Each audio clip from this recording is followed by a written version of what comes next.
नमस्कार, स्वागत है आपका आपके अपने YouTube channel Delhi D school पर। और यहाँ पर कक्षा 10वीं के लिए रचनात्मक लेखन में एक नया कार्यपत्रक, इससे पहले भी एक कार्यपत्रक आया था और अब आज जो दूसरा कार्य अगला है वह है 71वां और यह है 17/1/2022 के लिए हिंदी विषय में कि रचनात्मक लेखन में आप 20 नंबर कैसे ला सकते हैं। यह आपको पहले बताया गया था कि उसी में आगे देखते हैं कि और 20 नंबर में हमें क्या क्या आएगा और कैसे हम उन 20 नंबरों को आसानी के साथ प्राप्त कर सकते हैं। तो ध्यान से देखिए, अंत तक देखिए इस वीडियो को, ताकि आप अच्छे से समझ सके कि यह 20 नंबर बड़ी आसानी के साथ आपकी मार्कशीट में कैसे जुड़ सकते हैं और आपकी टोटल जो परसेंटेज है उसको आप कैसे बढ़ा सकते हैं। तो बिल्कुल भी मिस ना कीजिए इस वीडियो को और अपने सभी दोस्तों को ज़रूर भेजिए ताकि वे भी इसमें अच्छा कर सकें आपके साथ साथ। तो चलिए शुरू करते हैं कि प्यारे बच्चों, पिछले कार्यपत्रकों में आपने रचनात्मक लेखन के प्रत्येक बिंदु का अभ्यास किया। 20 अंक के लिए आपने अनुच्छेद, पत्र, संदेश लेखन और व विज्ञापन का अभ्यास किया। तो हम क्या क्या कर चुके हैं, पहले देखिए कि अनुच्छेद हमने कर लिया पिछले कार्यपत्रकों में, पत्र कर लिया, संदेश लेखन कर लिया, विज्ञापन कर लिया। तो अभ्यास की इस कड़ी में आज हम प्रश्न पत्र के अनुसार अनुच्छेद लेखन व पत्र लेखन का अभ्यास करेंगे। अगली कार्यपत्रिका में हम संदेश लेखन और वह विज्ञापन का अभ्यास करेंगे। तो लेखन में यहाँ पर अब हम आगे देखते हैं कि क्या दिया गया है। निम्नलिखित में किसी एक विषय पर दिए गए संकेत बिंदु के आधार पर लगभग 80 से 100 शब्दों में एक अनुच्छेद लिखिए।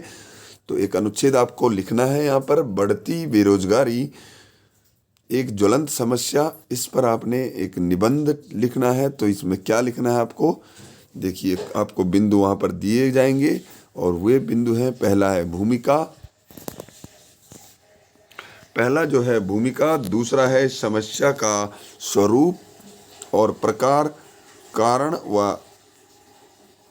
एवं दुष्परिणाम, और अगला है समाधान के उपाय, और अगला है निष्कर्ष। तो आपको इन्हीं बिंदुओं को पॉइंट करते हुए यह निबंध, आपको केवल इन्हीं बिंदुओं के ऊपर यह लिखना है इस अनुच्छेद को। पहले आपको भूमिका लिखनी होगी। भूमिका में आपको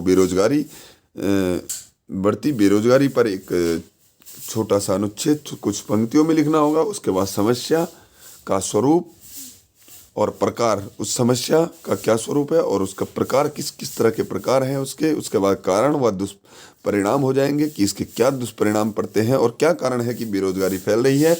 अगला लिखना आपको समाधान एवं समाधान के उपाय, इसका कैसे समाधान किया जाए यह आपको लिखना है। अगला है कि हमारे, दूसरा विषय यहाँ पर दिया गया है हमारे राष्ट्रीय पर्व। तो राष्ट्रीय पर्व पर आपको निबंध यहाँ पर अनुच्छेद लिखना है। तो इसमें कौन कौन से बिंदु होंगे कि राष्ट्रीय पर्व का अभिप्राय पहला, दूसरा है हमारे राष्ट्रीय पर्व, तीसरा है मनाने के कारण तथा ढंग, और अगला है महत्व और संदेश। ठीक है, तो राष्ट्रीय पर्वों पर यहाँ लिखेंगे कि राष्ट्रीय पर्व का क्या अभिप्राय है, क्यों हम इन्हें मनाते हैं और इसे मनाने से क्या होता है। अगला हमारे राष्ट्रीय पर्व, कौन कौन से राष्ट्रीय पर्व है, जैसे कि गणतंत्र दिवस, स्वतंत्रता दिवस, ठीक है, 2 अक्टूबर, तो ये हमारे राष्ट्रीय पर्वों में आ जाएंगे। तो इनके बारे में आपको लिखना है कि हम इनको क्यों मनाते हैं। अगला मनाने के कारण और ढंग, इनको क्यों मनाया जाता है कि स्वतंत्रता दिवस को हम क्यों मनाते हैं, क्योंकि इस दिन यानी 15 अगस्त 1947 को हमारा देश स्वतंत्र हुआ था और इसी के उपलक्ष्य में हम इसे मनाते हैं। यह मनाने के कारणों में आता है क्योंकि 200 वर्षों के अंग्रेज़ों की गुलामी के बाद हमारा देश आज़ाद हुआ था। इसी वजह से उन शहीदों को, उन वीर जवानों को याद करते हुए इस दिवस को हम मनाते हैं, यह हम लिख सकते हैं। और हमारे वीर क्रांतिकारी और हमारे जो देश के जिन्होंने आज़ादी दिलाई है हमारे देश को, अगर आप उनके बारे में जानना चाहते हैं तो उनसे संबंधित वीडियो भी आपको इसी चैनल पर मिल जाएंगी। एक बार ज़रूर देखिएगा उन वीर शहीदों के बारे में, क्रांतिकारियों के बारे में जिन्होंने हमारे देश को आज़ाद करने के लिए अपना सर्वोच्च बलिदान दिया, उन्होंने अपने प्राणों की भी आहुति दी। तो इसी प्रकार आप इस तरीके से आप लिख सकते हैं। अगला है कि इसका महत्व क्या है और इसका क्या संदेश दिया जाता है इन्हें मना के, यह आपको लिखना है। अगला देखते हैं तीसरा कि मधुर वचन है औषधि, कटु वचन है तीर, ऐसी बानी बोलिए मन का आपा खोए। तो इस पर आपको एक निबंध लिखना है कि मधुर वचन जो है वह औषधि के रूप में है, वह दवा के रूप में काम करते हैं, लेकिन जो कटु वचन है वे तीर के रूप में काम करते हैं। जैसे कि धनुष से निकला हुआ तीर जब शरीर में चुभता है, वह मारा जाता है तो जो दर्द होता है, उसी तरह से यहाँ पर कटु वचन के बारे में। और ऐसी वाणी बोलिए मन का आपका आपा खोए। तो यहाँ पर कबीरदास जी का दोहा है कि ऐसी वाणी बोलिए मन का आपा खोए। तो इस पर आपको लिखना है एक अनुच्छेद की भूमिका और उक्ति का तात्पर्य। तो इसकी भूमिका क्या है, उक्ति जो यहाँ पर लिखी गई है यह उक्ति हो गई, इनका क्या तात्पर्य है यहाँ पर लिखेंगे। और मधुर वचनों का महत्व आपको बताना है। अगला है कटु वचनों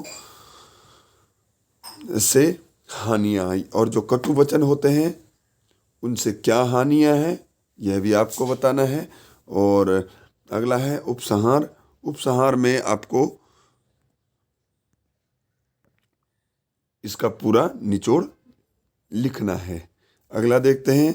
अगला प्रश्न है आपके लिए कि दूसरा कि अपने विद्यालय में शारीरिक रूप से चुनौतीपूर्ण विद्यार्थियों की आवश्यकताओं को ध्यान में रखते हुए विद्यालय परिवार और कक्ष में विशेष सुविधाओं की उपलब्धता के लिए विद्यालय प्रबंधन समिति के अध्यक्ष को 80 से 100 शब्दों में एक पत्र लिखिए। तो आपने किसके लिए लिखना है, जो कि शारीरिक रूप से चुनौतीपूर्ण विद्यार्थी है, उनकी आवश्यकताओं को ध्यान में रखते हुए विद्यालय परिसर में कक्ष की विशेष सुविधा कि उस तरह के कक्ष जिसमें हमारे दिव्यांग छात्र जिनको जो शारीरिक रूप से दिव्यांग हैं उनको आसानी हो सके और वे भी कक्ष में जा सकें, इस तरह की सुविधाओं को उपलब्ध कराने के लिए विद्यालय प्रबंध समिति को आपने एक पत्र लिखना है। तो आप उसमें लिख लेंगे, मैं जानता हूँ। और ये इसको एक दिन ब्लैक बोर्ड पर मैं करवाऊँगा, तो उस समय भी एक वीडियो बना के डाल दूँगा, तो उसे आप समझ लेंगे, तभी यह अच्छे से समझ में आ जाएगा। तो अगला देखते हैं कि आप किसी पर्वतीय स्थल की यात्रा करने गए थे, वहाँ एक स्थानीय छात्र से आपकी मित्रता हुई और उसके सहयोग से आपकी यात्रा अविस्मरणीय बन गई। उसे धन्यवाद देते हुए 80 से 100 शब्दों में एक पत्र लिखिए। तो यहाँ पर पत्र किसको लिखना है, आप किसी पर्वतीय क्षेत्र में गए, पर्वतीय स्थल पर जहाँ पर आप यात्रा करने गए थे, वहाँ पर आपका एक मित्र बन गया जो कि वहीं का रहने वाला था, वहीं का निवासी था, और उसने आपको अच्छे से वहाँ पर आपका सहयोग किया, आपको उन पर्वतीय स्थलों पर घुमाया। तो वह इसी वजह से वह यात्रा आपकी अविस्मरणीय बन गई, बहुत ही अच्छी बन गई, सुखद बन गई। तो जिस कारण उसको आपने धन्यवाद देते हुए एक पत्र लिखना है, क्योंकि आप घर पे आ गए हैं और उस पत्र को आपने उसे भेजना है, तो उसके लिए एक पत्र आपको लिखना है कि प्रिय मित्र करके यह पत्र आप अपने उस दोस्त को भेज सकते हैं। और इसमें 80 से 100 शब्द आपको लिखने हैं।